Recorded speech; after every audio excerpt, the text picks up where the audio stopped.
అధినేత కేసీఆర్ ను రాజకీయంగా ఎదుర్కోలేకనే తనపై కేటీఆర్ కాంగ్రెస్ బీజేపీ పార్టీలు కలిసి అక్రమ కేసులు పెడుతున్నాయని బీఆర్ఎస్ ఎమ్మెల్సీ కల్వకుంట్ల కవిత స్పష్టం చేశారు.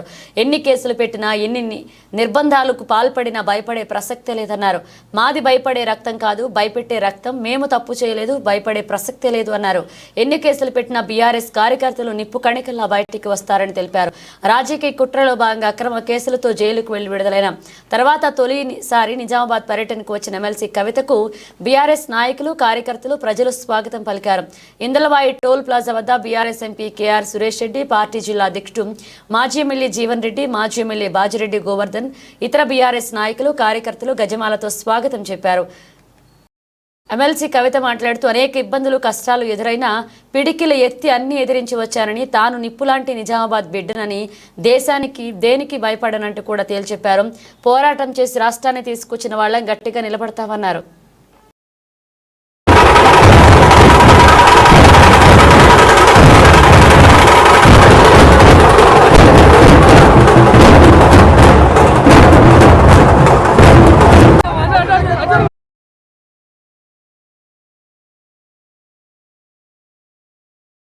మీకు తెలుసు, దేశంలో జరుగుతున్న పరిస్థితులు మీకు తెలుసు.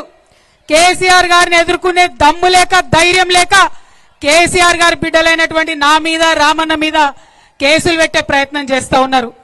మాది భయపడే బ్లడ్ కాదు, భయపెట్టే బ్లడ్. అసలు ఎట్టి పరిస్థితుల్లో భయపడేదే లేదు.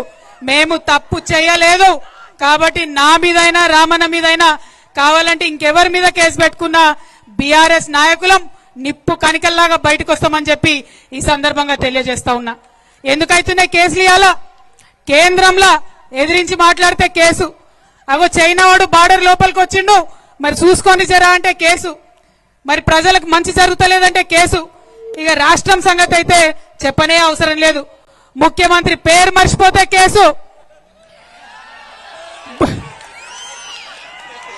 భూమి ఇయ్యకపోతే కేసు, రైతు భూమి ఇవ్వకపోతే కేసు, ఫేస్బుక్ లో మా అన్నదమ్ములు ఒక చిన్న పోస్ట్ పెడితే కేసు, ట్విట్టర్ లో మా ప్రొఫెసర్ లేదన్న అభిప్రాయం చెప్తే కేసు, ఇన్స్టాగ్రామ్ లో మా అక్క చెల్లె లేదన్న చిన్న వీడియో పెడితే కేసు. అంటే గింత భయం ఎందుకు?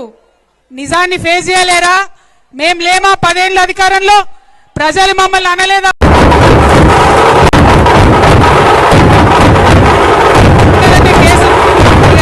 సంగతి అయితే చెప్పనే అవసరం లేదు.